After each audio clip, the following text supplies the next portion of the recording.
At some point between now and 4 p.m. Eastern, Derek Carr will be released by the Las Vegas Raiders. And from the moment, and even before the moment, and look, I'm not doing a victory lap here. I'm just reminding everyone of what we said. Yeah, sure. You said and this. I wrote about this as it was starting to fall apart. Right. Watch for them to bench Derek Carr because that will be the sign that they're going to get rid of him before the $40.4 million in guarantees shifts from injury to full. Because if he gets injured in the last two games and can't pass a physical before February 15, all that money's guaranteed. They're on the hook for it. The moment they put him in bubble wrap and sent him home is the moment that they let us all know they were cutting him on or before February 15. Not on. Please, Raiders, please. There's a small handful of teams capable of screwing this up historically. Now, they got a couple of Patriots running the show there now, so I doubt they're going to screw it up. You got to cut him today. He's got to be off the roster today or the money vests tomorrow. But, in the interim, Chris, and I don't know whether, and I'm fascinated by this, and nobody else may care but me, but it's my show, so I'm going to talk about it. I don't know whether others in the media business are either carrying water for the Raiders or have been for the past several weeks when they've been trying to scare up a trade market, and we know who they are. Are they just dumb? Naive? Do they not have the ability to see what's staring them right in the face? Are they hedging? Oh, you never know. Maybe they will trade him. I don't want to be wrong. I don't want to risk being wrong. Oh, then I might be on freezing cold takes if I'm wrong. Oh, no. How will I ever survive if I get called out by old takes exposed? What will I ever do if somebody makes fun of me for being wrong? So I'm just not going to be right or wrong. I'm going to play both sides of it. And along the way, I may make some of the people I count on with the Raiders to give me information, because, hey, 5 minutes before an announcement of a transaction is made, why not tell the world about it and create the impression I'm engaging in actual journalism? I'm probably going too far with this, but my point is some folks have been all over the place on this, and some folks have actually been pushing the idea that he's going to be traded. He was never going to be traded, ever going to be traded. And at one point, it was so strong, it made me think, am I the one who's missing something here? Of course they're cutting this guy. They're not going to let $40.4 million vest. They're not going to do it. No, I mean, Mike, I think you've been all over it from the get-go. I will say, I thought maybe there'd be a chance they'd trade him just for these two reasons, right? I'm with you. I didn't really think it would happen, but I thought, maybe there was two things that could maybe give it a slight chance. One being, wait, maybe he won't find the same money on the open market. And I think the way we're looking right now, I would guess that he and his representation know they're going to make every bit the same money, if not more. So that's why they're saying, we're not going to accept a trade or anything like that. The other thing I thought, too, is, maybe some team does step up and trade for him because they just don't want him to hit the free market, and they go, well, wait, we there's not that many options out there we actually like you, so let's make that work, right? And so I don't have to bid against another team, or I can just have that, little cozy feeling of you're mine and you're not a free agent visiting a bunch of other teams. Those are two things I at least looked at to go, well, maybe there's a team that just goes, wait, we want him and we'll do it, and it worked for Derek Carr, it made sense for him. But as we're seeing, I don't think that really has presented itself, and I think that time has come and gone. But see, I talked to enough people in the know to realize that Carr and his camp was well aware of the reality. Right. That if there is some team out there that would pay more, okay, I'll just go be a free agent. Yeah. I have all the control. That's I've got right. a no-trade clause. Yeah, right.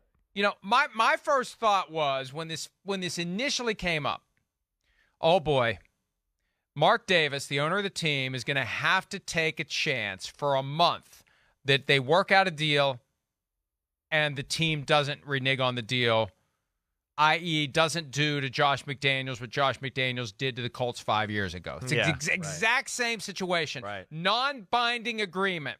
that you can walk away from at any time without consequence other than to your reputation.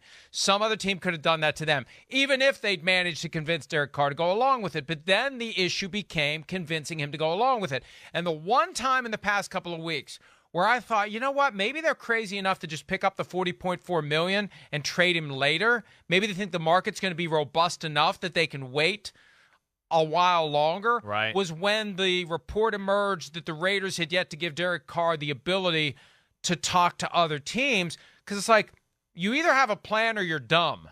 And I think they were just being dumb. They were being stubborn. My understanding was, and I was told by someone in the know at the time, they just want to control the process. They're obsessed with controlling the process. That's what the Patriot way is all about. Right. From the perspective of the folks in charge of it, we control the process. And I think they realized too late that their only chance, and we reported this last week after the Saints visit, because then there was one last chance. People say, maybe they're going to trade him to the Saints for a third-round pick. No.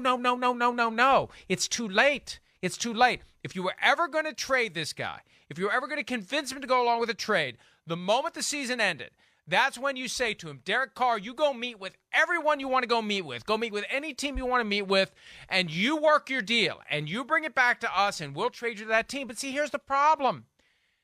It just makes it more obvious that why would I do that? Why would I? If there's any team out there that is going to pay me $40.4 million fully guaranteed between my salary this year and into next year and give you something like a third-round pick. Yeah. If I'm a free agent, they're going to pay me more. They would pay me more. That third-round pick has a cash value. So even if we split the difference, I get 40.4 plus half the cash value of a third-round pick. Good. Works for me. It's better for me. And maybe he does something like Deshaun Watson did. Maybe they work out some sort of a thing where there's 4 teams and they play it just right, and one of them freaks out and offers him a 5-year fully guaranteed contract because they pissed off their current quarterback along the way. You don't know what's going to happen. It's always better to be a free agent than to get traded. It's always better. Somebody suggested at some point, and I can't remember who it was. But I don't know that I was But the calling point out anyway. I was just okay. Somebody said, let me just add this one point.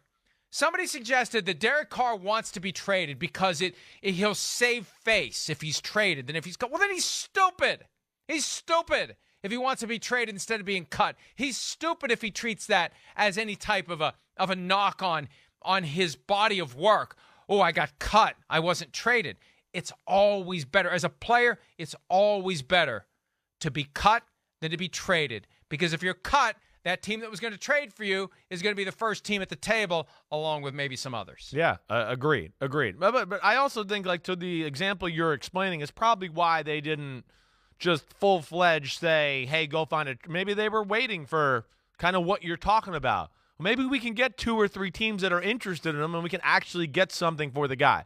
But at the end of the day, you're right. It still was up to Derek Carr. He had all, I mean, if he doesn't want to play for a team, he's the quarterback. Nobody's going to want to trade for him, so he does have all the power. Or if he just doesn't want to be traded. Right. I just don't want to be traded. Sure. I'm not waiving my no-trade clause. Hey, Raiders, I'm telling you, I have all the power here. I'm going to refuse to waive this no-trade clause, and you have to guarantee me $40.4 million, and then F around and find out. See what happens. And Mark Davis wasn't going to do that. That was the key. He's not paying this guy another penny. So the order from on high has been all along, if we don't trade this guy, he's cut as of February 15. And maybe all of this is just window dressing so Dave Ziegler and Josh McDaniels can say to Mark Davis, at least we tried.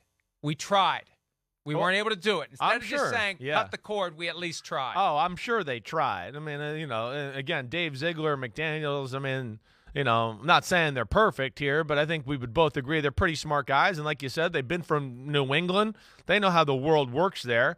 I would imagine that's what they've been doing, trying, kind of laying in the weeds, seeing if maybe some teams will come to them a little bit and create a market, But at the end of the day, you explained it right. And I don't know if their approach was exactly right. I don't know if their approach really mattered to what you're saying.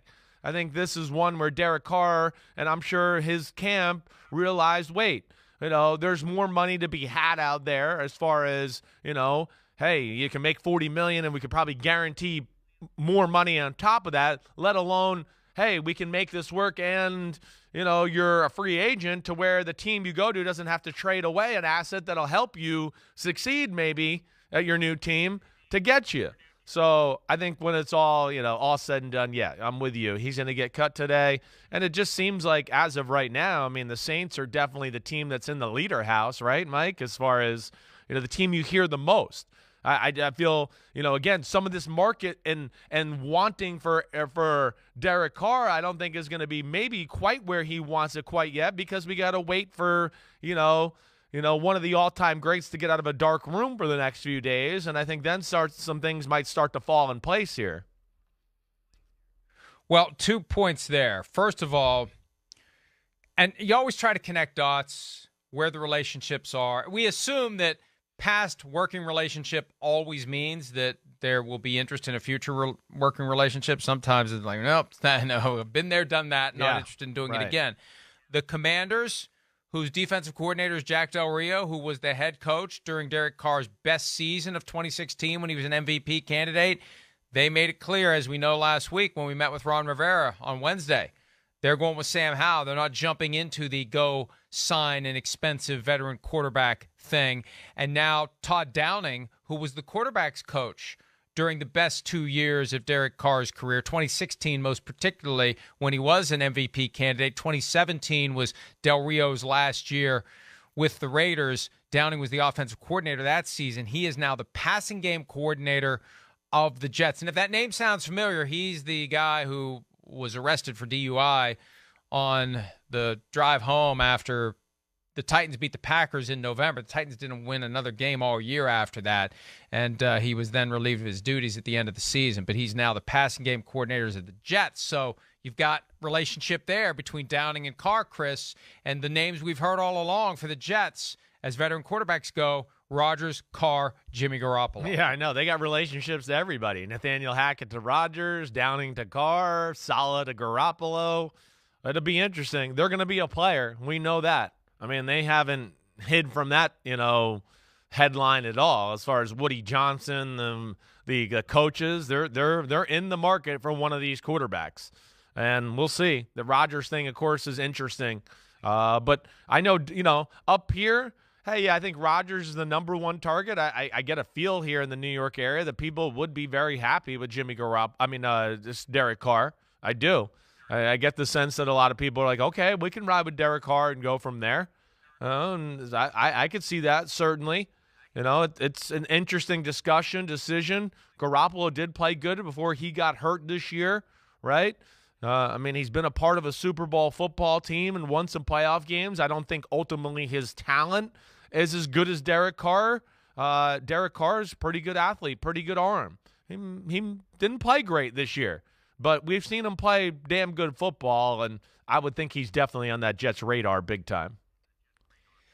Well, when Aaron Rodgers emerges from voluntary solitary confinement later this week, if he doesn't want to play for the Packers but does still want to play, it looks like Jets and Raiders are the two options, and there's at least some familiarity with the Jets with Nathaniel Hackett. Yeah, so right. See, I'm almost surprised he didn't go into the dark room on Sunday so he wouldn't have to watch the Super Bowl and witness Patrick Mahomes pass him in the pantheon of all-time greats. If he wasn't ahead of him already, Patrick Mahomes is now. Hi, it's Mike Florio. Thanks for watching PFT on YouTube. Hit subscribe for the latest news and analysis from Pro Football Talk.